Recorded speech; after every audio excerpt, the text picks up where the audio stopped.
Okay, you're live. All right, thank you so much. Well, good morning. We will now call this special meeting of the Fayette County Public Schools Superintendent Screening Committee to order. Pursuant to KRS Chapter 61, notice is hereby given that on February 26, 2021, a meeting of the Fayette County Superintendent Screening Committee was scheduled for Tuesday, March 2nd, 2021 at 8 a.m. This meeting will be streamed online at fcps.net/virtual meeting. This is a special meeting for the purposes of introductions and organizing of the committee's work.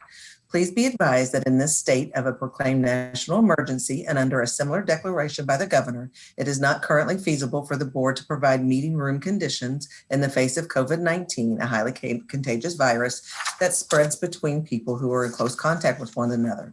Under these exceptional circumstances in which the Commonwealth of Kentucky is confronting the worldwide pandemic, while nevertheless needing to accomplish critical public business pursuant to KRS 61.840, the Fayette County Public Schools Board of Education will not provide a primary physical location for the public viewing and will proceed pursuant to KRS 61826 with concessions outlined in the Attorney General's opinion OAG 2005. Thus, the public can access the media via live stream, but cannot physically present at the meeting. Mr. Jones, we are now ready to move to introductions.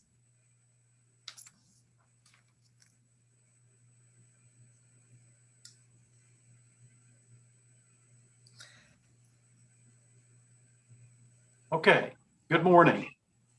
I want to welcome everyone to the search committee. I am Tom Jones. I'm a member of the Board of Education.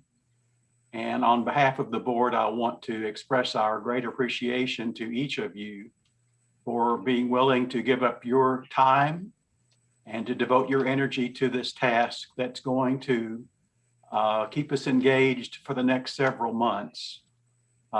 Everyone that's on the committee has a lot of responsibility. They have huge jobs. So doing this on top of that is quite a sacrifice, and we're very appreciative of that. We would like to begin by doing some introductions, and I'd like to start with our guests from Greenwood Asher, and we'll begin with Ms. Betty Asher. Betty, can you introduce yourself real briefly? Yes, committee members, it is an honor to be able to work with you, and we are just so pleased to take this journey together with you. And I know we have a lot of work to do, but hopefully it'll be a pleasurable journey also as well. I am one of co-founders of the firm.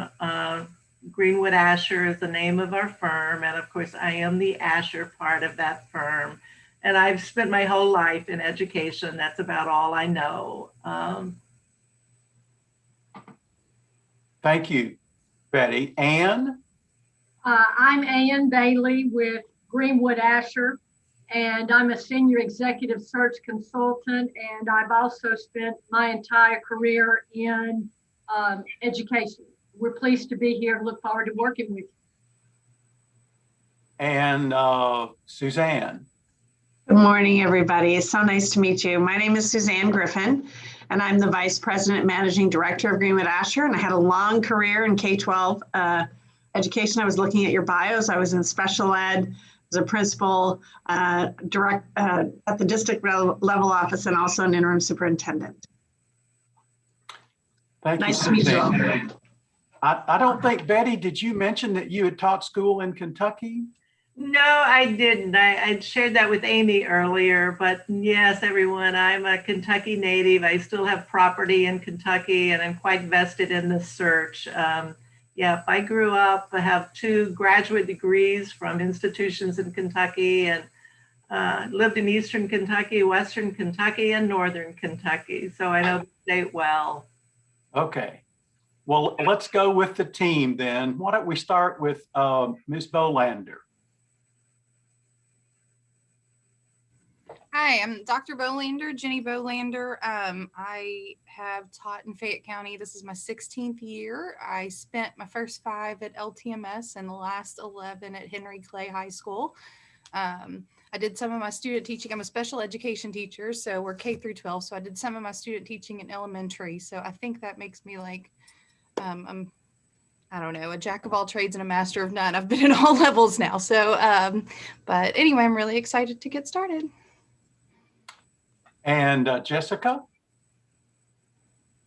Hi, I'm Jessica Heiler. I am president of the Teachers Association here in Fayette County Education Association. This is my 22nd year in Fayette County. And my experience was before I do this job full time. So before this, I taught kindergarten and first grade at Deep Springs Elementary.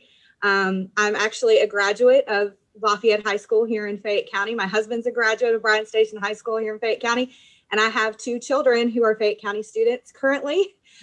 So my investment in Fayette County is very heavy. And I'm just excited. This is my 3rd search firm. As a matter of fact, I served on the search firm in 2011 and 2015, if I have those years right. I think I do. So 3rd time's the charm, I hope. So excited to get started. And Ms. Rout, would you introduce yourself? Yes, my name is Talithia Rout, and I'm currently Associate General Counsel at the University of Kentucky. I have 2 children in the school system. I have a sophomore at the Liberal Arts Academy at Henry Clay and a first grader here at Veterans Park. And I've been on PTAs, I've been on a couple of site-based decision-making councils. So I'm vested because I want the best for all the kids in the district. And just a little test here. We pronounce your first name Talithia. Is that right? Talithia, the H is silent. Okay, Talithia. Okay, great, thanks. Then Ms. Massey, could you introduce yourself? Good morning. My name is Keon Massey, and I am the Associate Director for Classified Personnel and Human Resources. I am representing the classified staff. I have been with the district since 2005, and I love what I do. I'm very excited and honored to be working with this committee and looking forward to the work. Thank you. And then Mr. Marsh. Good morning, everyone. I am the principal rep for the search. I'm from serving at Sandersville Elementary right now. I've also been with the district since 2005 and been at Northern, Garden Springs, and Sandersville. So this is my 5th year as principal. And so like many of you said, I'm very vested in this search. My wife is an EL teacher in the district, and I have 3 of my kids. 3 kids are in the Fayette County schools. And then we have our distinguished legal counsel with us. Ms. Chatfield, would you introduce yourself, please? Thank you, Mr. Jones. My name is Shelley Chatfield, and I am the General Counsel of Fayette County Public Schools. And I just would like to say to our friends at Greenwood Asher, I know most of these people on this screening committee, and you have a rock star team, and I'm just thrilled that they are on every one of them. I'm like, yes, I feel like we're in good hands. So, and I just appreciate you all being willing to do it because it is an important task. So thank you as an employee, but we got a great team. Thank you. And Ms. Dyer is our Director of Human Resources. Would you introduce yourself briefly, Ms. Dyer? Absolutely, Mr. Jones. I'm Jennifer Dyer. I am the Director of Human Resources. Previous to this is my 30th year in education. So I've been a teacher and a principal prior to coming to the district office. And I too have children that are gone through and also in our system currently. And I agree very much so with Shelley that we have the rockstar team and very vested and have a passion for education and specifically Fayette County Public Schools and our families and students. So I'm just here as a facilitator and to help the committee. So any way I can help any of you in this process, I am ready, willing, and able. Thank you. Thank you. And can we introduce Tanya Daly? Ms. Daly, is she available? Good morning. I'm not on screen, but I am Tanya Daly. I am the executive assistant to the superintendent. This is my 28th year. I have 2 adult children that actually went through the school system through Fayette County Public Schools. I am here to assist in whatever the committee needs and looking forward to it. Well, Ms. Daly is also the secretary to the board, and she helps us to keep track of all of our records and minutes and that sort of thing. She helps us to keep on track and to stay legal. And my understanding is that Ms. Daly will be providing that same invaluable service to the search team. So thank you very much, Ms. Daly. So I'm going to turn this back over to Ms. Dyer. Thank you, Mr. Jones. As one of the processes here with the screening committee, we will need to elect a chair of the committee. Now, this role of the chair will serve in several different capacities, but a lot of it is procedural, such as calling the meeting to order, like I did on behalf of the committee just a few moments ago, as well as helping with setting the agendas, communication, entertaining any motions when decisions have to be made, and also calling for votes, adjourning meetings, those type of procedural activities. So at this time, we will move to the nomination phase. So we need to nominate the chairperson. So if you have, if you would like to nominate someone, now is the time.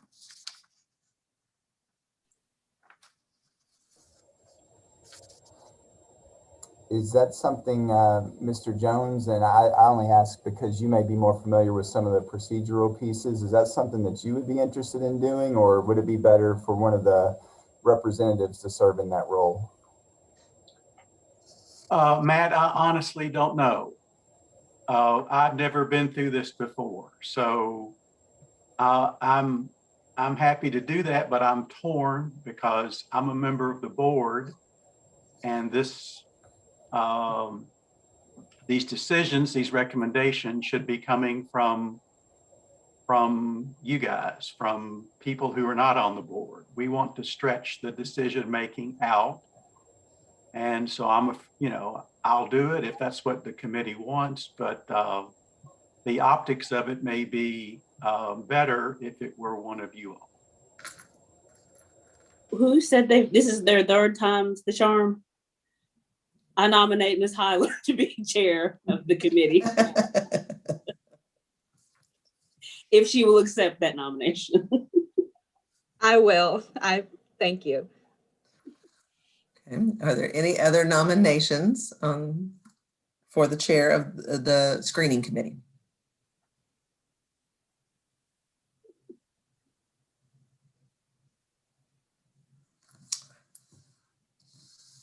Okay. If there are no other nominations, then we will move forward with the voting. And Ms. Chatfield, you jump in. I see you took your mic off. So if there's something that you need No, you're good. You're good. Okay. All right. All right. All in favor of Jessica Hyler serving as the chairperson of the Superintendent Screening Committee, please say aye or raise your hand. Aye. Aye. Aye. Anyone opposed, please say nay. All right. Then that is a 6-0 in favor of Jessica Hyler serving as the chair of the Superintendent Screening Committee. Thank you, committee. I appreciate it, and I will do my best. Okay. And Jessica, I am going to forward you the rest of my script for the chair now that we know who you are. Oh, okay. Most of the meeting is going to be led by our search firm team here. So if you want to go ahead and recognize as the new chair, Shelley Chatfield, I'm going to turn this meeting over to you, Jessica, and then you can turn it over to Ms. Chatfield. All right. Ms. Chatfield, please feel free to continue. Okay. I'm going to be very brief, and you probably won't see a lot of me unless you do need me. If you have questions about parliamentary procedure or the Open Meetings Act, I am always at your disposal. This is a formality, but we have to talk about confidentiality because probably a lot of the candidates that you're going to be looking at and reviewing are currently employed somewhere. So, they may not want their current employer to know that they are applying here, and they do have a right to confidentiality on their application. So I just caution you. I think Ms. Dyer probably sent you forms that we need you to sign and return, and we always do this. Just be aware. I'm sorry. Excuse me. Be aware that you know, you shouldn't discuss with people outside the committee applications, and really you shouldn't discuss with each other. You could run afoul of the Open Meetings Act. You are under the Open Meetings Act law as a statutory committee. You were created in statute. And so you do have to comply with Open Meetings Act. That said, there are exceptions to Open Meetings Act, and those will kick in when you are talking about candidates. You can go into closed session for that. When you're talking about questions you want to ask them, of course you wouldn't want that out there ahead of time. Anything like that that gets down into the details like that. You will be able to go into closed session. Again, I am available to help if you need me. If you don't, that's fine too. I'm just here to kind of give you the guidance of, let's just be sure that you protect these people's identity. Usually, and I don't have a part in this, but usually when it comes down to, the final few, we bring them in. I don't know what the plans are this time, but of course, then their names will be known, but hopefully we will have gotten their consent at that time if they're coming in. So just keep that in mind. If you have any questions for me, please feel free to ask. Ms. Tyler, I'm at your disposal if you run into any questions with parliamentary procedure or anything like that. This is my Bible, Robert's Rules of Order. It's very thick. I'm pretty familiar. I run a lot of meetings, so yeah. I thought you did. So I felt like you were going to be okay. But just know that I am available if you all need me. But thanks again for your hard work. I know that you're about to embark on quite a journey, and just appreciate you guys a lot. So, Ms. Chatfield, the confidentiality statements are mailed to you.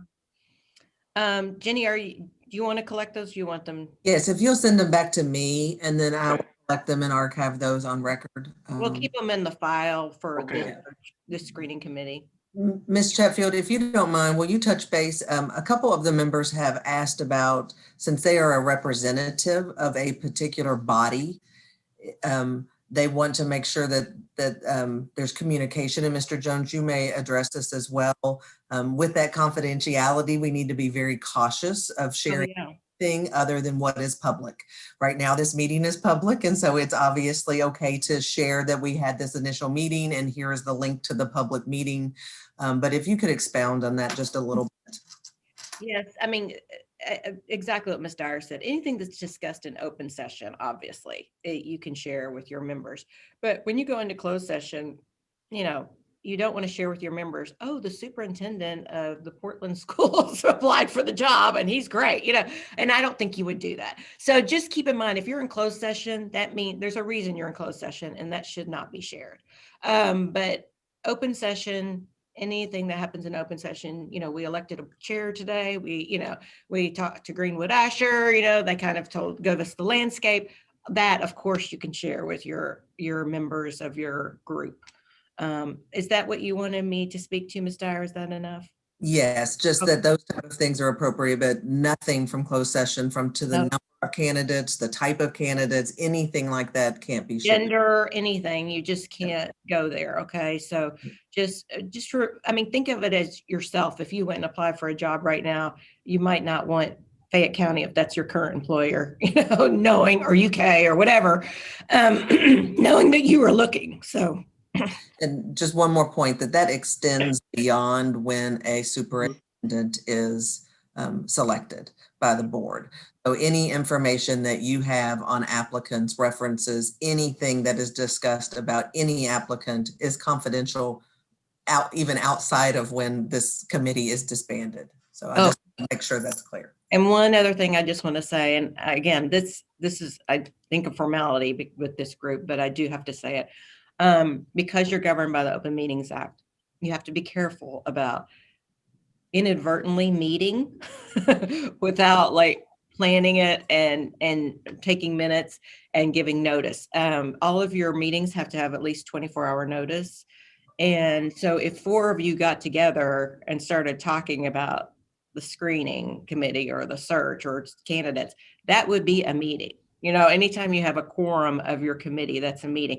And you can run afoul. This is when a lot of people inadvertently, innocently, run afoul is if, say Jenny, say I'm on the committee and Jenny calls me and says, what do you think about that candidate? And then calls Amy Johns and says, what do you think about that? And goes through the committee in separate phone calls. That's called a serial meeting. So just keep that in mind. Just everything needs to be in the meeting, with the notice and with the minutes being taken. It's just Open Meetings Act's kind of a bear, but it's a good bear. So I just want to caution you about that too. All right, thank you, Ms. Chatfield. Does anyone else have any questions for Ms. Chatfield before we turn it over to the search firm? I do. Okay, go ahead. As far as sending back the confidentiality forms, do you all need like an original copy? How do you want us to get it to you? You can scan it in and email it. Okay. That's fine. Thank you. Good question. Thanks. I also have a question. I don't think I have any confidentiality forms. Have those been emailed out? Like, I don't know what you're talking about. So, okay. Yesterday, when I sent out the updated link and the agenda to this meeting, I'll resend it to you. Thank you. Yeah, absolutely. And Greenwood team, is there anything else you want to add to this particular topic before Chair Heiler moves on to the next on the agenda?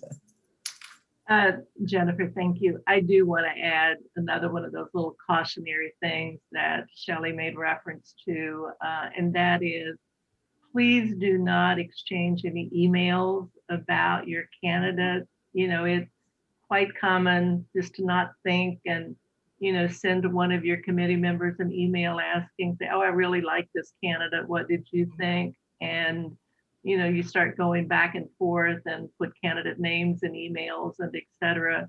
Just a gentle cautionary tale about that. Try to avoid that.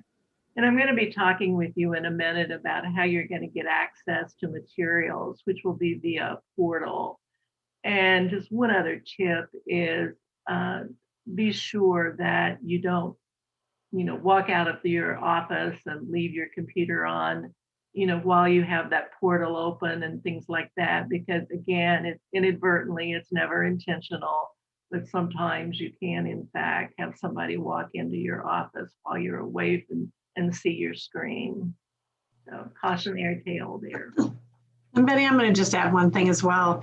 I think Shelley made a great point of, things happen very innocently. As you all know, there's going to be high interest in what you're all doing. And sometimes people will kind of go on a fishing trip to see if they can figure out who might have applied. And they may even say something to you like, oh, well, so-and-so told me they were going to apply, looking for either your confirmation of that or that hasn't happened. So just, whenever anybody approaches you about anything related to who might be a part of the search, who maybe isn't a part of the search, you just have to say, I'm sorry, that's confidential. I really can't comment on it. And I think the other thing is to direct any questions people may have about process to the search chair. And Betty's going to talk a little bit more about this as we talk about process, but that helps us just stay very consistent with our messaging around any questions people may have around timeline, around schedule, around process, around all those kinds of things. Thank you both very much. If there's nothing else for Ms. Chatfield or anyone else around confidentiality or the process, I'm going to hand the next several items on the agenda over to the search firm. Ms. Asher, are you going to take this part? Actually, I am, and my colleagues are going to chime in as necessary. Madam Chair, please know that we're going to be helping you as we go through this. We'll help you put agendas together and that sort of thing. So please reach out to any of the three of us at any particular time as we go through this. Committee members, I'm going to have Anne to screen share for just a moment, because what I want to do is to talk us through our roles and talk with us about the process that we're recommending that we use over the next few months. A word about role. I think you know that Anne and Suzanne and I will be basically building the pool for you to do the review of. We will be vetting the candidates for you and sharing everything that we have learned. And of course, doing a lot of administrative details and getting some planning work done and et cetera. But we are not the decision makers. That is your role. Your role is specifically to review all of the applications that we're going to be presenting to you. There will be a time when we will meet to go over all of those applications, give you an opportunity to say anything you want to say about each of those candidates. And then there will be an opportunity for you to interview a select group of candidates. And then there will be an opportunity for you to hear the feedback that we have received in the vetting process. And at that point, you'll be making recommendations to the board for those candidates that Jennifer and Shelley talked about in terms of, public finalists, so to speak. So you're the decision makers here, and we are your facilitators as we go through this. And would you mind, I'm going to put up on the screen a calendar, a search calendar that we have worked out with Jennifer and with the board. Now, the next step for us will be, we are going to give you a call individually. We're going to give you access to a portal. We're going to give you your user ID and your password so that you can have access to all of this material that I might be talking about this morning. And it will also be the portal where you will get access to the candidate files when they happen as well. So don't worry about having to take a lot of notes this morning. We'll go over everything with you when we have a phone call with you here sometime within the next week or so. But as you can appreciate, there has been a lot of planning that has taken place with your board, with Jennifer and Shelley and others in the office. We are in the process right now of holding listening sessions. We have individual calls that we're making with particular people, important stakeholders. We are doing group meetings with a number of them to get feedback. Our goal is to try to sort out what the highest priorities are in terms of attributes that you and the board should be looking for based upon the view of all of these stakeholders. Those are scheduled about every free hour that we have for the next couple of weeks. We probably will have to continue some of them out until April. But I just want you to know that that input is going to be used to inform the board in building the final leadership profile and to inform you and how to build interview questions and things that we should be asking in the background check process and that sort of thing. So we'll be sharing that with you all as we go through, as well as sharing it with the board. But this meeting today is exactly what it says. The second item there is an opportunity for us to go through the process with you and to do all the logistical things that we have just taken doing. We're also going to train some facilitators in the community and in the district office and elsewhere who want to participate in some training, some facilitation training, so they can seek the input also from their partners and their members. So we'll be getting that information back as well. We also will be putting a survey on the district website so that anyone who wants to provide data to us, they'll have an opportunity to do so. But as you can see, those next dates there really do not necessarily involve you. You don't have to do anything, but we wanted you to know what we're trying to target for. We're hoping to have a finalized position profile based upon that input so that we can submit that to the board, on March 8th.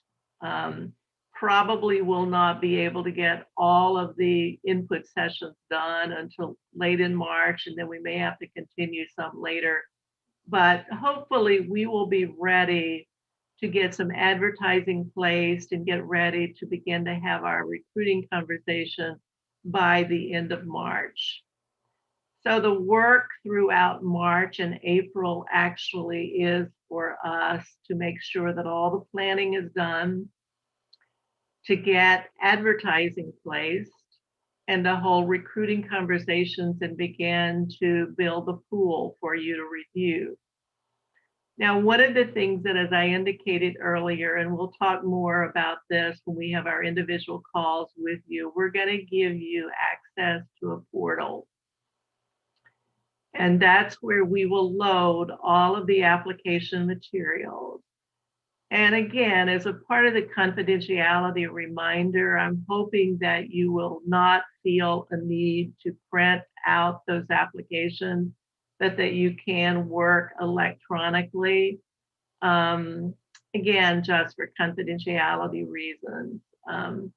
We'll be keeping the board chair and we'll be keeping our search committee chair now up to date as we go through this. We'll be sharing with them how the pool is building. We'll need to ask some questions. Part of the input sessions for us is to help us get really smart about what the stakeholders are looking for and what you all are looking for, and for us to learn. In many ways, we become your marketers for the next few months. So we want to be just as smart and as savvy as we can, but we're not going to know everything. And there will be some questions that will come up and we'll have to call, Jessica or someone and say, hey, help us out, give us some information that we can get back to a particular candidate about. But nevertheless, we will be giving you access to the pool at a reasonable time. There's no reason for you to begin to review applications quickly because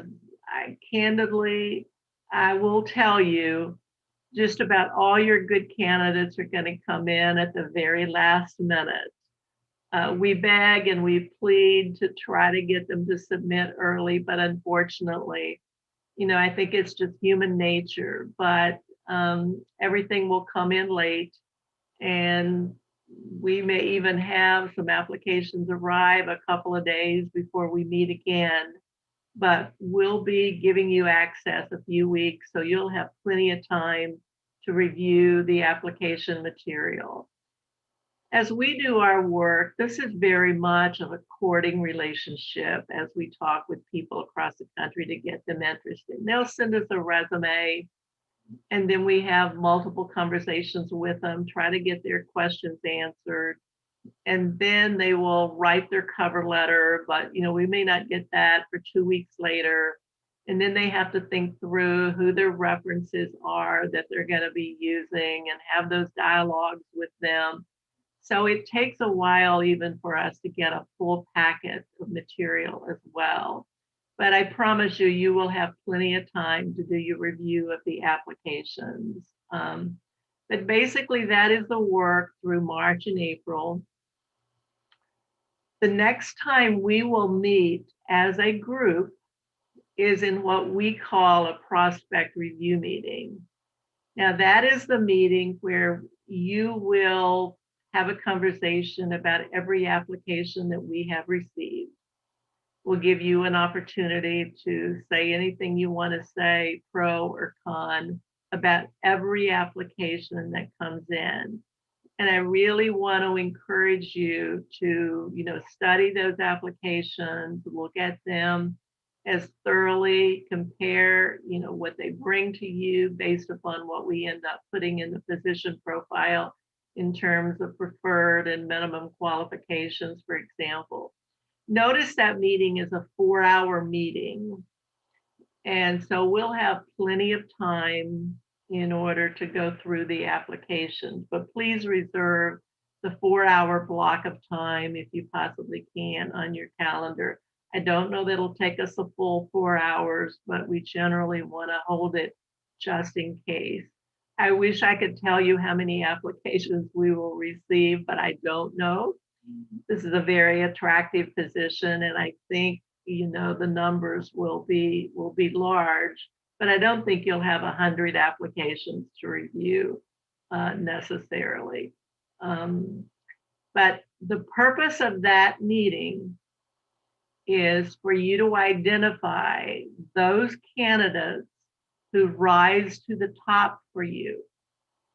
You know, we're looking for, you know, somewhere from 8 to 12, 13, as many candidates as you think are top candidates who best match what you're looking for. And those are the candidates that we're going to invite for a round 1 of interviews.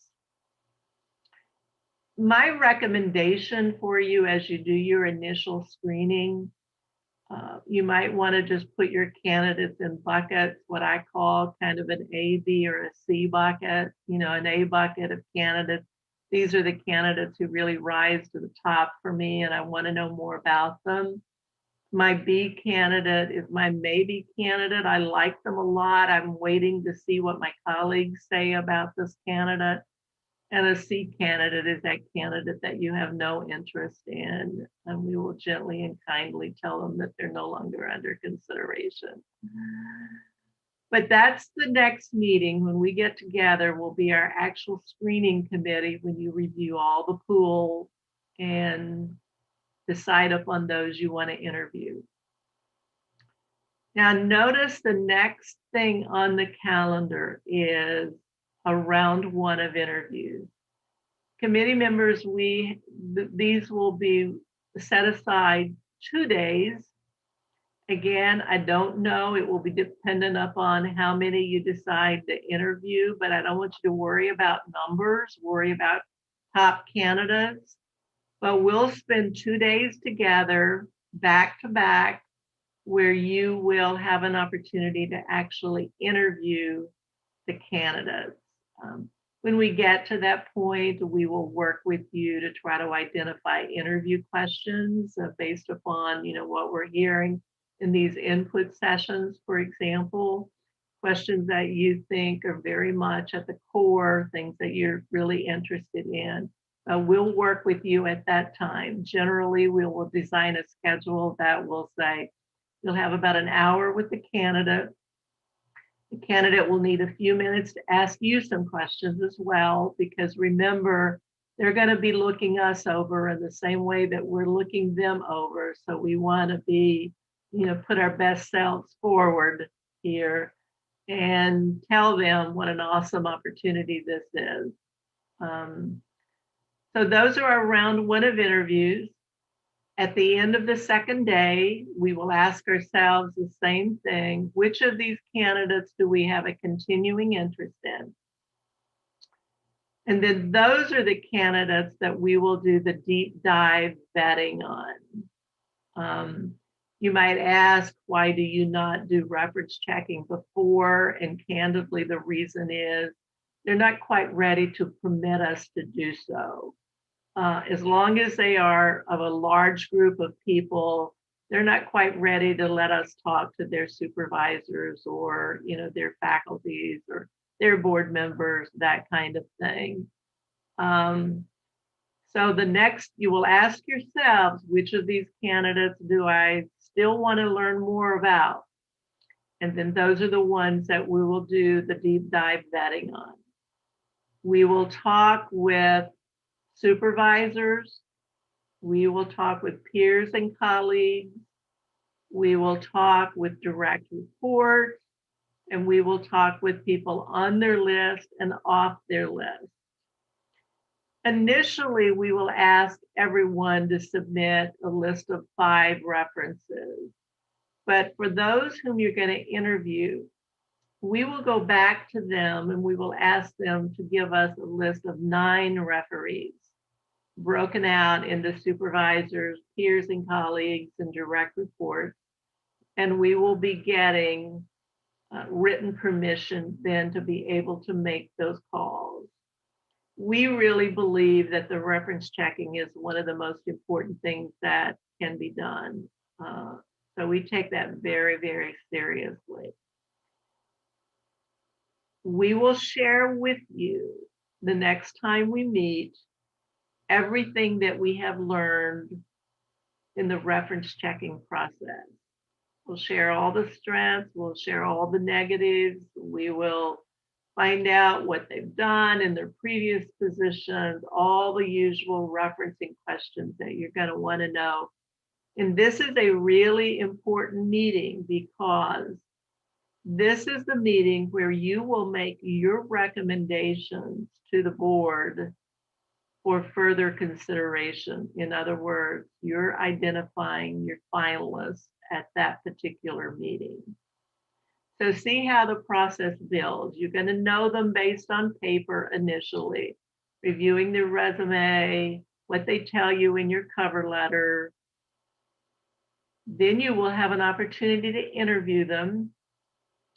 And then lastly, you will hear about what a lot of people say about them. So you will hear the referencing. And then we will turn your recommendations over to the board. And the board will at that time take it and they will do their own interviews and they will have some further stakeholder interviews and then proceed to make their decisions. So committee members, that's effectively the process that we're recommending that you use.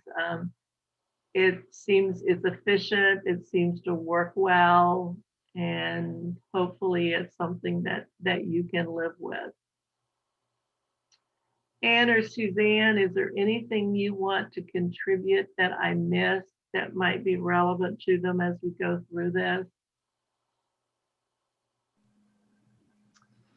Betty, I would just underline for the committee, Anne, can you scroll back to the prospect review meeting date? Folks, as Betty indicated, you'll be getting access to the client portal or electronic repository where we put all the applicant materials, with a little bit of time prior to this prospect review date. But just because of the experiences we've had with other committees, I would recommend that you kind of keep the night before, block off a couple of hours the night before for any late breaking applicants, because you'll want to be sure that you have an opportunity to review all applications prior to that meeting. And I'm going to underline that really you do your due diligence in knowing the candidates, reviewing all their materials before you come into that meeting, because that leaves us more time for discussion. If we're having to kind of review the applications in the meeting because somebody hasn't come prepared, you lose some of that really valuable time to share your individual perspectives. And looking at the bios of this group and hearing the accolades given by your colleagues, I think it's going to be really valuable for you to hear from each other about what you see as the strengths and the maybe areas for growth of each of these candidates. So take your time ahead of time, really do your due diligence. As Betty said, kind of, bucket your candidates, know which ones you really feel strongly that you want to learn more about, which ones maybe you want to hear the perspectives of your colleagues, and which ones you really don't have interest in before you come into that meeting. That will really help us use that time to really discuss those candidates that you're not sure about. Betty, my only comment would be that we look forward to any nominations that you may have, that you have heard about from colleagues or others. And if you'll share those with us, we will be glad to reach out to them. The committee members, just a further development of that information. Candidates come to us 3 different ways. Somebody will respond to that ad that we're going to post in a series of venues. I can tell you that most times those aren't your stronger candidates because oftentimes there are people who are looking for multiple positions and not necessarily focusing in just upon Fayette County. The second way they come is what Ann just said, via nomination. I can tell you that we use a lot of sources as we do our outreach. For example, we will be calling other urban superintendents across the country, asking them if they know of superstars or other people that we ought to be reaching out to. So we get nominations that way. And as Ann indicated, we know that you all know people, you are active in some of your professional groups, societies, you know, people in the state, you know, people regionally. We're hoping that you will share with us any of those names that you would like to have us reach out to. And those are what we call nominations. And then, of course, the last way that people come to us is as a result of our outreach, trying to get them up into the opportunity. So any questions, comments, and you can take the screen down so we can see the faces again. That makes sense, or you want to? Yes, I have a couple of questions if now's a good time to ask. Did you say that that you all have currently started listening sessions already? And if so, can you tell us more about that and what groups you're meeting with and how and why those groups were chosen? Yes, we have started input sessions. We worked with Jennifer and with the board chair and others to help us identify those stakeholders. And like I said, we do have, you know, our administrative assistant is in the process as we speak of getting those sessions organized. So Jennifer, I don't know if you want to, I don't have that list in front of me, but Matt, I can tell you it's a very long list. Excuse me, Ms. Marsh, the list that they have started with are some of the community stakeholders, our internal stakeholders.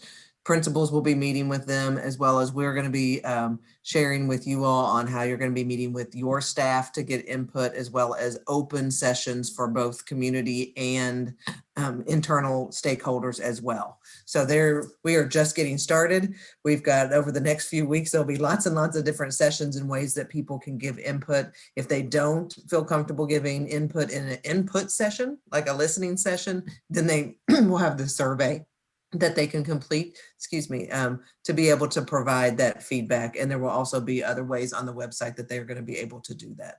So it was they're just starting to reach out to some of the community partners that we work with to get those listening sessions specifically scheduled for those entities. Does that help? Yes, thank you. Alethea? Yes. Thank you. I know you just said that you're going to have the community listening sessions. What about a session that's dedicated to some of the parents? I don't know, where do they fall under the community stakeholders? Because I know there are parents from different groups that I want to make sure represented, different socioeconomic backgrounds, gifted and talented, special needs, English as first language, or homeless students. I want to make sure that there's a good representation of all the parents in the district, not just, you know, my friends and my close associates. So how are those other groups going to be represented? In the past, and we were hoping that they will engage in this process as well. Ms. Asher spoke just a few minutes ago about that facilitation training. The community group, any community members can also facilitate a session. And so last time, many of the PTAs or community groups got together, and they did a self-facilitated training or input session, to where then they provided that back to us.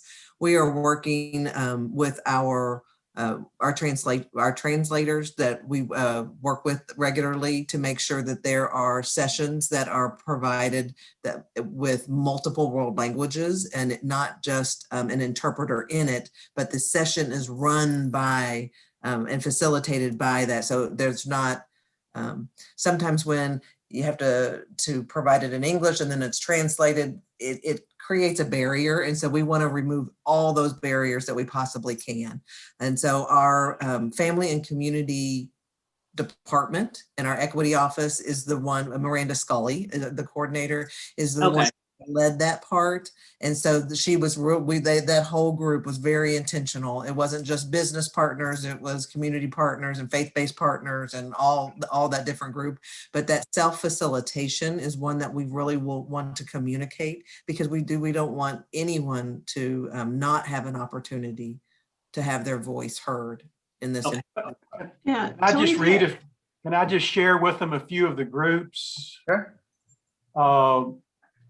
The first one on the list is the Equity Council. The second one is a group of businesses in the community. These are traditional business leaders in Lexington.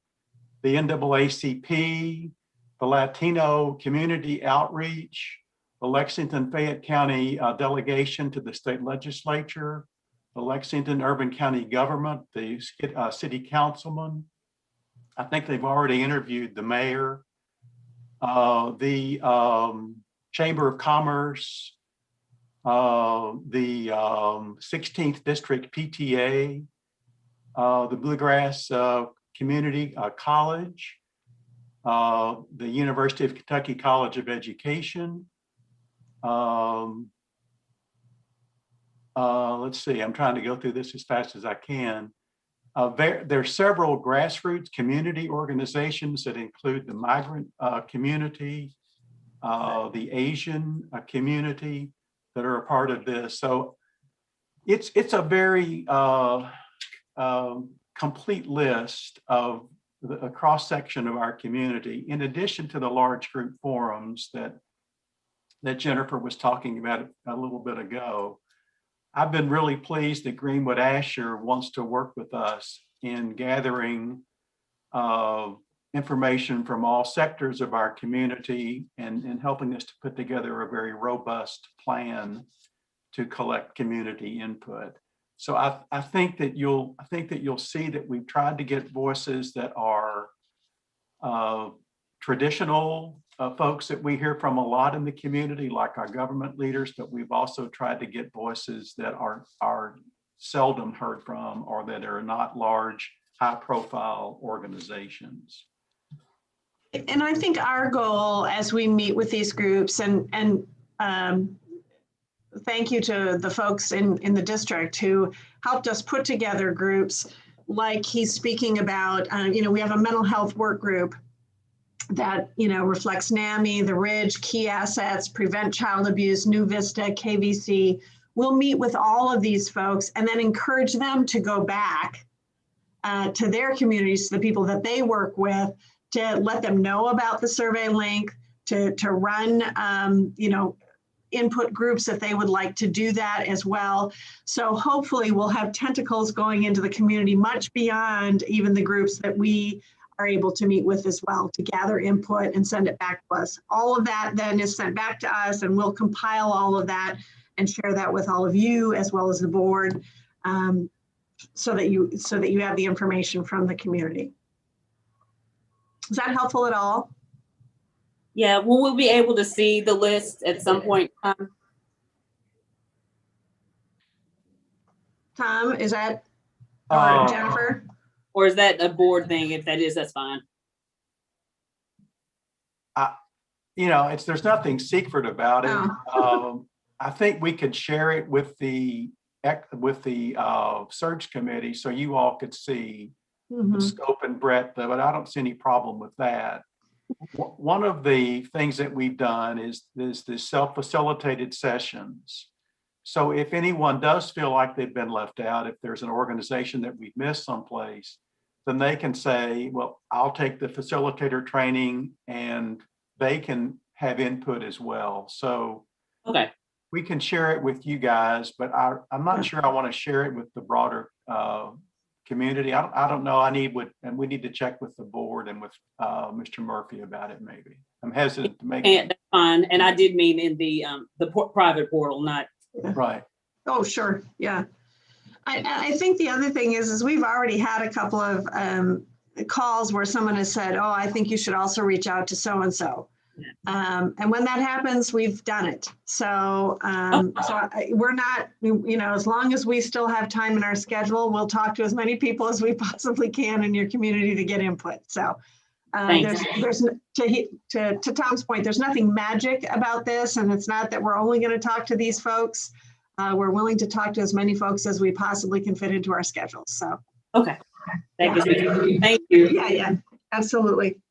I do have one more question. My question is, well, maybe it's not a question. This might be a good point for Shelley to share, but I don't think she's still on the call. Maybe Jennifer would be able to share. But I think just from what I'm hearing from questions from the committee, I think there may be confusion about what the role of the screening committee is and what's being done outside of the screening committee. So with all of these input sessions, is that what I'm hearing from the committee, that maybe these things are going on but the district has always kind of handled these things up front. Right. So I thought this would be a good time to kind of explain that. If Jennifer, if you could do that. I will. Keon, did you have a question on the same topic before I go into that one? I don't want to. Well, I was just asking, I put it in the chat. Does LFUCG include police and fire? Like the police and yeah. Yes, the police chief, the law enforcement, the sheriff, and our police chief here internally are one of the small groups that they're speaking. Okay, thank you. Mm-hmm. So to go to what Jessica's comment was about as far as the role, the board actually develops the profile. The search committee works with the board on the input sessions and the development and regulation. Is called a position criteria. It's often what we refer to as a profile. That's kind of what we we tend to use as far as verbiage for that. And then once the board finalizes that, then they provide that to the screening committee. And the screening committee uses that profile in the vetting of the candidates. So while we want you in all of your roles to be part of that input, it's actually that's part of your role as a parent, employee, community member, all those different areas, to provide that input to the screening committee for their role in working with the board to develop that profile and finalize that. So in our timeline, the board will officially adopt what that profile is. Our intent is on March 22nd at the regular board meeting. Hopefully all this input session over the next few weeks, all the survey and feedback will be synthesized, and then they'll be working with the board on that finalization and then the adoption. Once the position criteria / profile is adopted by the board, then they will provide that to the screening committee for you to use, and the board will also be using that same profile when they vet the candidates as well. Does that help? No, that's helpful. I have served on this process twice before, so I just wanted to make sure the folks that are new to the process understood that piece of it. I think thank you. It can be very confusing. And the role of the screening committee is to vet the and make recommendations to the board. That's not a selection, it's a recommendation. And then the board takes that input, and then they vet all the candidates as well, and then they will make their final decision. So the screening committee is a process of making those recommendations to the board, but the board is the one that actually does the selection. Go ahead, Betty. Committee members, I know this is a little hazy right now for you, and I promise you it will become more clear as we go through. But we're going to be sharing with you when we talk, or even before that, a contact sheet of paper that's going to have all of our information on it, our cell phone numbers, our email addresses, our office numbers. And I just want to encourage you, if you're wondering about anything, just pick up the phone or send us a short little email individually, and one of us will get back to you immediately. And, there are no dumb questions or anything. So feel free to offer up anything that you're wondering about. I also want to build a little bit on something Jennifer said. This is, all of the public input, both internal and external stakeholders is really important in helping us, inform that position profile. But there are also other points in the process of the search that input is going to be very, very valuable. So, Betty said there may be input sessions into April. I don't want you to think after March 22nd that input is no longer valuable to the process, because it is still very valuable.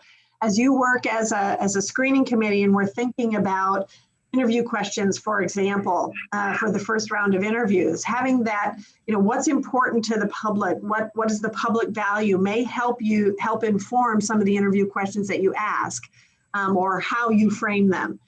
That's very critical. As you think about, when you're looking at the position profile and it talks about experience in education, for example, you might have some information from the community to understand what do they really mean by experience in education? What do they really value? Again, you're still vetting it against the position profile, but it helps you understand what kinds of things, not just your own opinion, but what the community is really looking towards.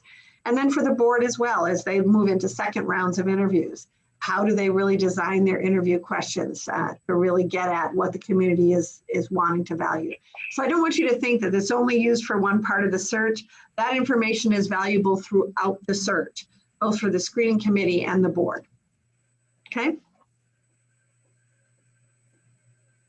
If I could ask Greenwood Asher, if we are contacted by potential candidates, tell us how we should handle that. Tom, I would encourage you to have that conversation with them because they may have some specific questions that they want to ask you directly. But then I would encourage you to forward them to us. And if you have, people who have said they want to apply, or even people that they want to nominate someone else and they say to you, I think you ought, consider this person. The only caution I have is if they're a really good friend of yours, I would encourage you to forward that name to us and let us have that conversation with them, because sometimes that person may not move to the top because a pool can be so competitive. And I don't want to do anything to have your personal relationship impacted with a colleague, a working relationship that you have in place. So use your own judgment, really. But yeah, if you get contacted, it's certainly okay for you to answer any questions, but encourage them to talk with us too. So I can send you the name or names of people without that being something that is a recommendation or a nomination. Exactly. Yeah. Okay. And in the posting, when it was posted, it'll have information for the candidates to apply, where it won't be our regular internal application like for our employees to apply. It'll be a Greenwood Asher link, and I would encourage you to share that with them so that you're not put in any awkward positions on having those conversations. I would just point them to Greenwood Asher if at all possible, and to make sure. I don't want to talk to them. I've told them I don't want to talk to them, but I don't want to recommend them either. But what I'd like to do is to send their names to you. Yes. And then you can deal with it. I think that's probably best. That's best.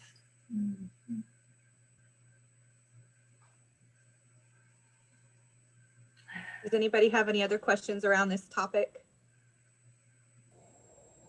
I don't know if it's the same topic, but just another question that came up since the timeline document, since we're in an open meeting and that was shared, is that something that if we get available that we can pass along? Again, the reason I ask, I believe I don't want to say more transparent because that makes it sound like we're not, our intent isn't to be transparent, but the more knowledge the community has and all the stakeholder groups have on the front end, the less questions there are around the process, and there's more buy-in. And so the reason I'm asking is that timeline something that we can share, or is that more of an internal guiding document that we wouldn't want to put out to our groups?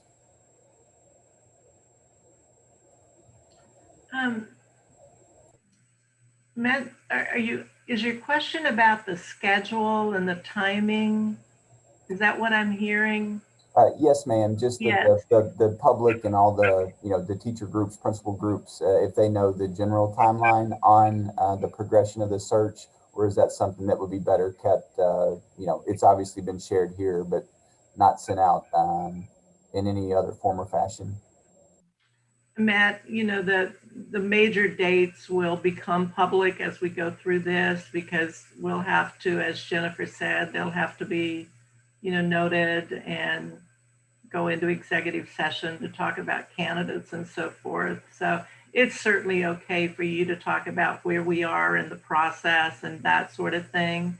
You can, if anyone asks, you can say, well, we're still in the planning phase, or we're getting ready to do some interviews, or now we're checking references on candidates. That's perfectly okay for you to talk about publicly. Matt, I'm understanding you to say, can we actually publish these dates ahead of time? Is that what I'm hearing you say? You can forward the schedule you just shared. I think that's what they're doing. I get you. I know what my former principal and teacher colleagues, we just like to know. I don't think there's really, clients do that in different ways. Some people put it right up on the website, here's the dates that we plan to do these things. We generally, if you're going to do that, and again, I don't know that we have any problem with that at all, is to put a little disclaimer, that says, if needed for, the search, dates may be adjusted to accommodate, whatever. But generally, we stick to our dates because as we start recruiting, we tell those dates to candidates. Because we want them to keep them open. If they are forwarded for interviews, we want them to hold those dates, because that's the dates you all have on your calendars, and the board, et cetera. So we really do try to stick to the calendar. So I don't see any problem if that's something that you think would benefit your community and increase, transparency. That's fine, but that's really up to you.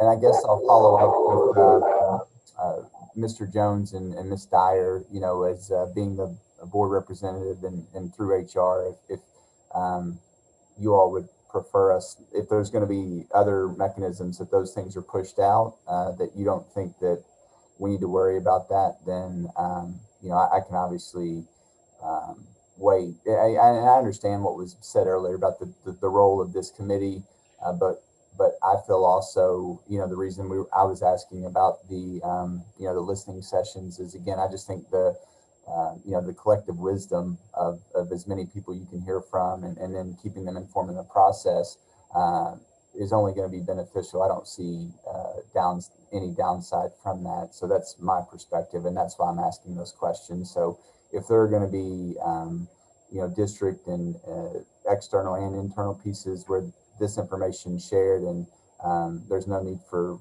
us to worry about that with our groups, then that's fine too.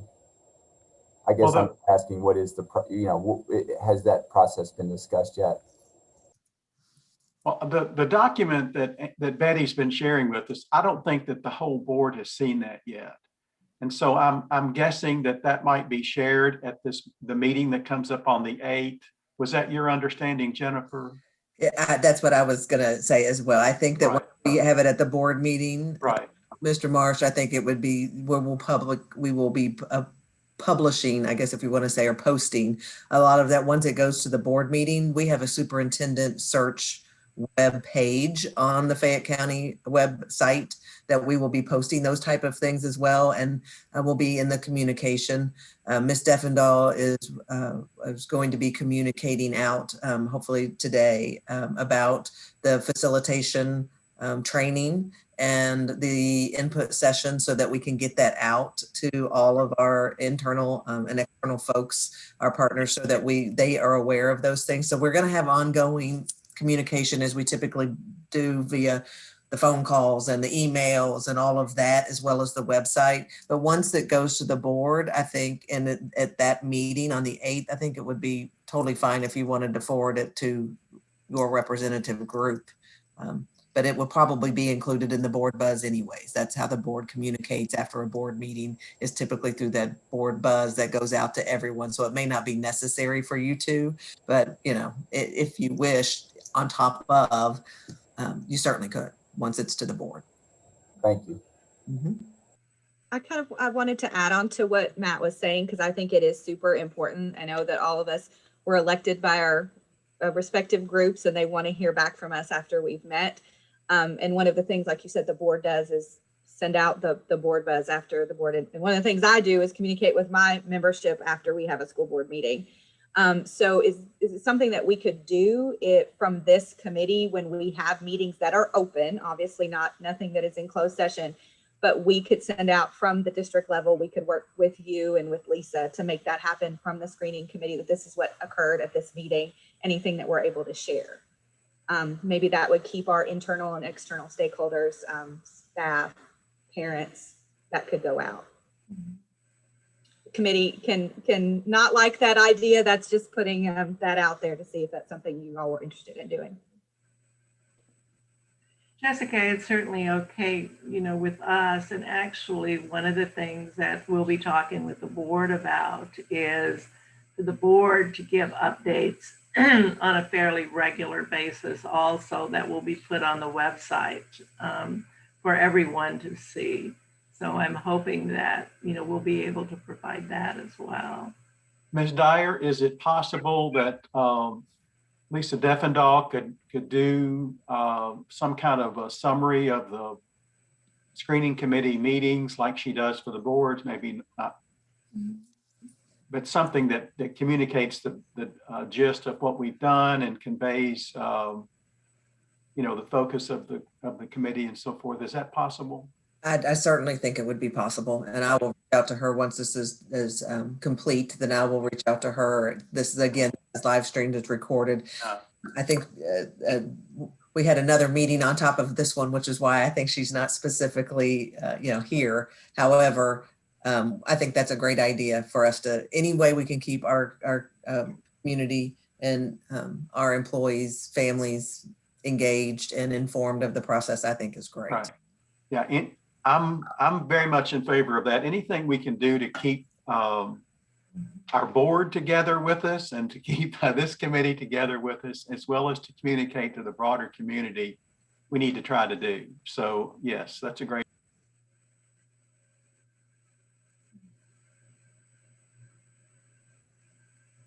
All right, does anyone have any other questions? Well, all right, Ms. Asher, there are some details that are yet to be worked out once we've identified some candidates, you know, 2, 3, 5 candidates that would involve the candidates coming to Fayette County and being having a chance to maybe make a presentation or something like that with the community. Isn't that right? Mm-hmm. Betty? Yes. We still need to work out those details. Yeah. Right. But maybe we'll wait until we have all that done, or maybe we can just put on the information that some of those things are to be determined. Right? Yeah, I think for now we need, because we don't know how many, and obviously there's a lot of coordinating, a lot of logistical work that Tanya and Jennifer will be doing in terms of, you know, which stakeholders participate, where, right, you know, those locate. So yeah, I think for now, the best we can do is just say, you know, we'll share it as we get those details. And the meeting that we have in April, will that be virtual, or do you all envision that being in person? You mean the board?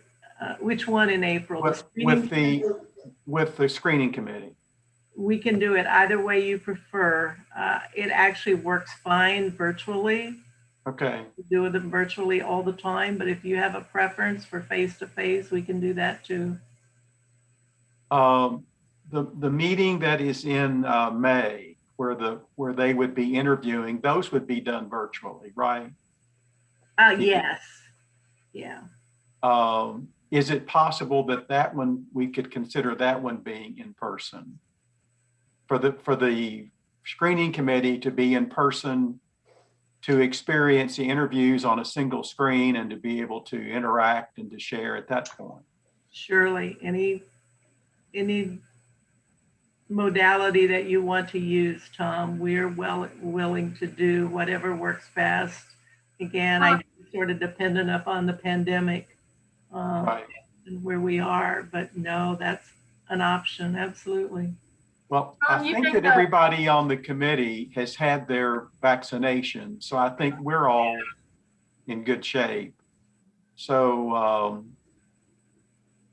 I wanted to just talk about maybe that May meeting being in person, because I think that we'll need to be able to gauge reaction from each other and bounce ideas off of each other, and to have a kind of a flow of ideas going as we actually interview folks. So that would be my suggestion. If that's something that Greenwood Asher can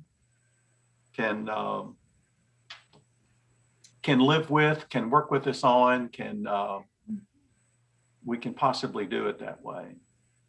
Would you agree with that, Ms. Dyer, that at that point, our being in one room, if it's safe, would be that the decision-making would be more organic and could occur in ways that might be stronger and better? Yeah, that seems natural. And in our new offices, we have plenty of meeting areas that are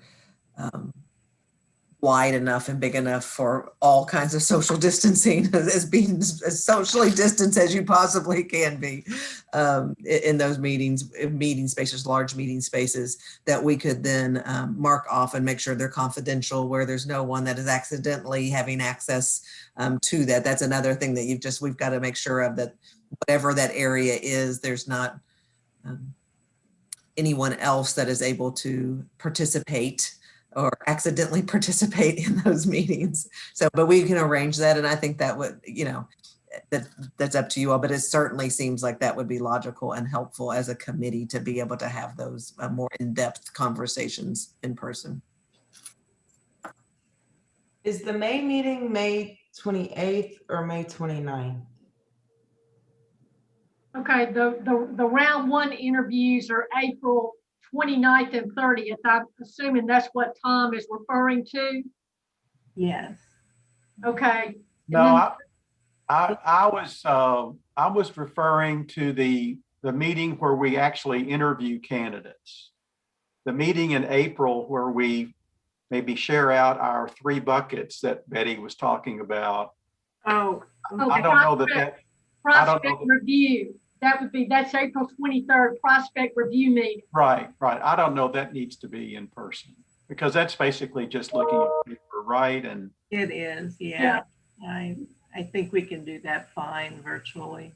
But the second one, where we would be talking to candidates and getting down to maybe a more granular decision, it seems to me that would be a good time for us to be together. But I wanted to assure the Greenwood Asher folks that everybody on the screening committee is in good shape as far as the vaccination goes. So there would be some element here of safety that you would be able to have some confidence that you're not going to be infected or something. We're not going to be concerned about that at all. We're good. No, but thank you for the consideration. But no, we're happy to be there in person. We will have plenty of time. We'll have kind of 2 times to do our review and dialogue about each candidate. We'll have a little bit of time after each candidate is off the screen to kind of do what did you like, what didn't you like, what more do you want to know about this candidate, so we can check it out in referencing. And then at the end of each day, we'll do another process section on, give you an opportunity to say anything you want to say about the candidate. So you'll have plenty of review time. I think I interrupted someone. So Suzanne? I just wanted to clarify with Mr. Jones. Mr. Jones, you're suggesting that for the interviews themselves, that the committee be in one room together, really to facilitate discussion, but that the candidates would still be virtual. Am I understanding you correctly? Okay. Yes. So we'd all be in one room, but we'd have it projected or whatever, and the candidates would join us virtually. That the committee would be in one room. Yep. That hopefully you and or other Greenwood Asher representatives would be there too. Absolutely. And that we would have the candidate interviews scheduled that would be on a video.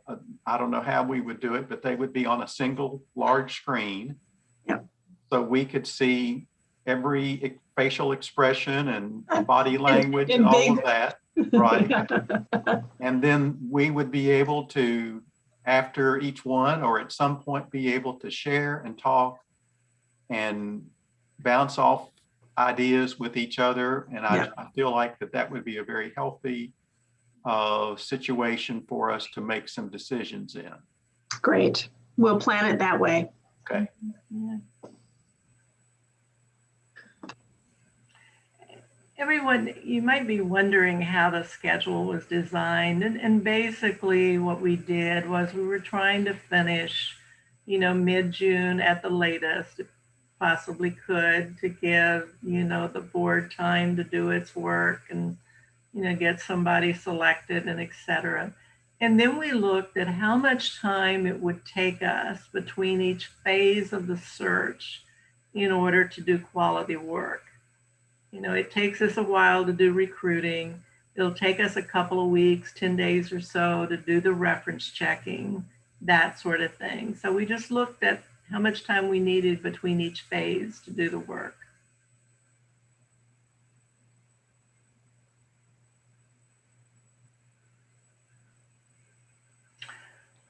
So Madam Chair, the next thing for us is obviously we're continuing our listening sessions, and we will be reaching out to each of you individually by phone or by Zoom to, give you your access and talk you through this further if you have any questions or issues or anything, give you our contact information and et cetera.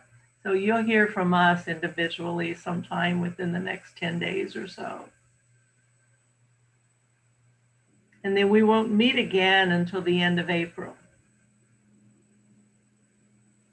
But you'll be hearing from us between that via email or by phone or something multiple times. So just for the good of the group, just to make sure, so there's 3 dates that the screening committee should hold on their calendar at this point. April 23rd from 8 a.m. till noon. Mm-hmm.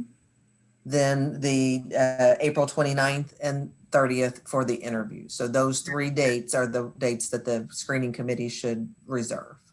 And May 14, And May the 14th. reference feedback meeting. Mm-hmm.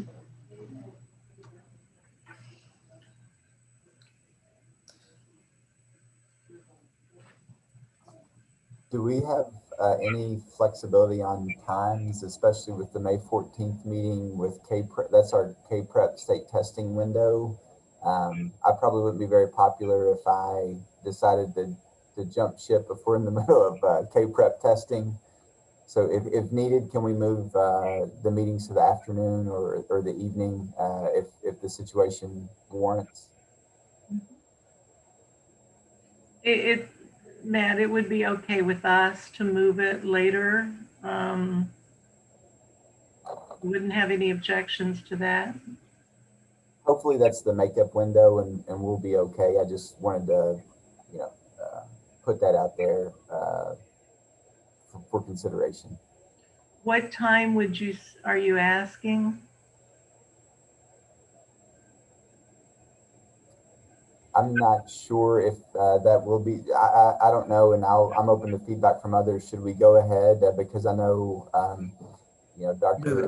Bolander is probably going to be doing or possibly doing some type of testing as well. So should we go ahead and set that, or wait and see once the final K-Prep window is determined by the? I would shift it off. Go ahead and plan. I mean, if that way everybody's schedule, if possible, we could go ahead and shift it to an afternoon time, if that's possible. When do you all typically end testing? Do you all go right up into the bell, or is it more of a morning time for you? I know elementary, but I don't know. it could be morning or after. I mean, yeah. So, and as a special education proctor, I end up as a hot commodity around that time. So, Yes, you do. Dismissal at 3, is that right? Yeah. Is that typically when dismissal is? Mm-hmm. So if it was in the afternoon and moved into early evening and was like a 3:30 meeting, would that accommodate? Would that be all right with the rest? This is not my decision. I'm just trying to facilitate because Yes. like Matt said, that's not a very good time sometimes to be pulled out, especially as a special education teacher during testing. That's a hard one. So would everyone agree then to move the time on May the 14th to 3:30? Mm-hmm. The committee agree. Is this still going to be the 4-hour meeting? I believe it's 3. Sorry, 3. 3. Talithia, you were speaking. I was asking, was it 4 hours? But I can't do math. It was 3. Yeah, if we'll put down 3:30 to 6:30.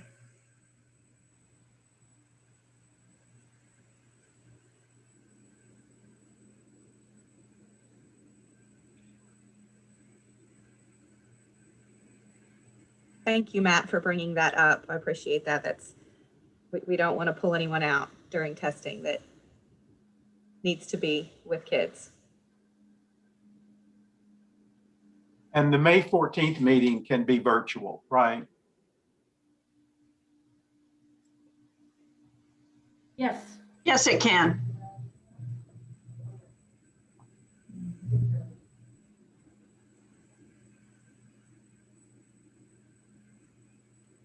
So Ms. Asher, would you be able, or one of you be able to send us all these dates and times again, just so that we have that documented? That would be great. Absolutely. Yeah. Thank you. Do some revisions here. Mm-hmm. Thank you. Madam Chair, I think this is all we need for the morning. If there are no questions, and like I said, everyone, make a note if there's anything you want to know further, or you run into anything, and we'll talk about those when we get you on the phone. Jennifer, I wanted to ask a question as well. We were talking about emailing Greenwood Asher if we had questions. Should we be cautious about the things that we are emailing them with candidate names? Because those of us that have Fayette County email addresses, that is subject to open records request. I will verify with Shelley, but I think that would be part of confidentiality, being a candidate. But I will verify. I'm always the answer is yes. Right. Always be cautious with whatever you email anyone at any time. However, of course, I did not want to put a candidate name out there later on in the process. Somebody was asking a question and it be part of the public record, and so I just wanted to clarify. We'll get a clarification on whether that would be subject to open records, but I think because it is a candidate situation, I don't think that they would have access to that. But I'll double check. Yeah, that's generally our view, Jessica, is no candidate names in emails.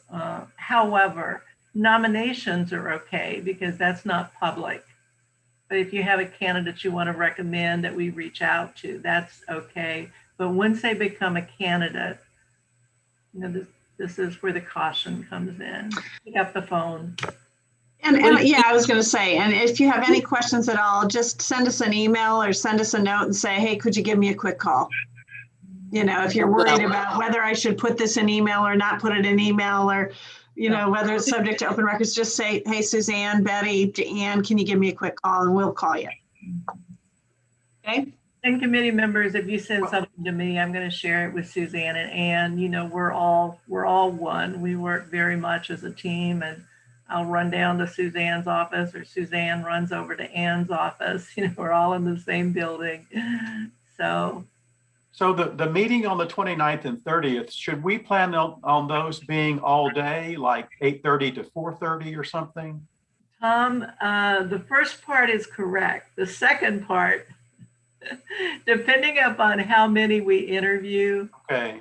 reserve like 7 in the morning. We might Okay. work you from 7 to 7 or something like that. Okay. So So we should just say all day. yeah, and if any of you have childcare issues or anything, would you plan accordingly for an early start and a late closure just in case?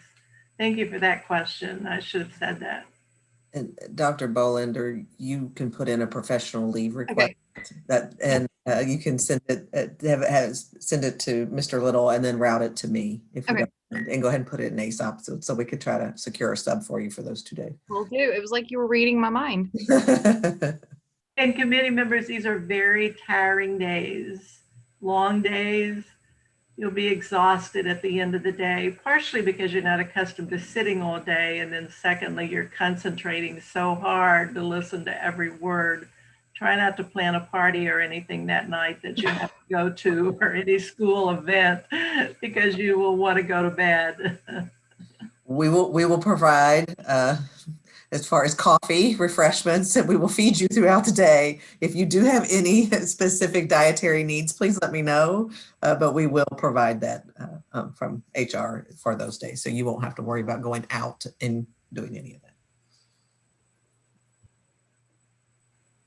Are there any other questions for the staff or for Greenwood Asher?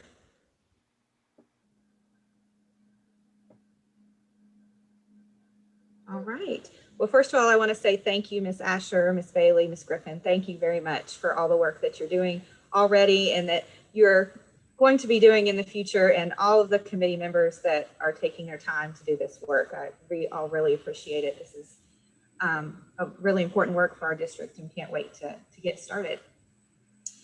All right. Well, if there are no other questions, a motion is in order to make the agenda dated March the 2nd, 2021, on which action has been taken at this meeting, a part of the minutes as if copied in the minutes verbatim. So this is where I need a motion. So moved. Thank you. By Ms. Second. Massey. Second by Ms. Rout. We have a motion and a second. All in favor? Aye. Aye. Any opposed? All right, motion passes. Now I will entertain a motion to adjourn this meeting of the Superintendent Screening Committee.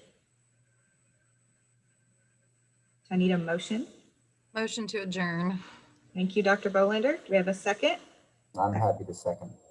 All right, second by Mr. Marsh. All in favor, please say aye. Aye. Aye. Aye. Any opposed?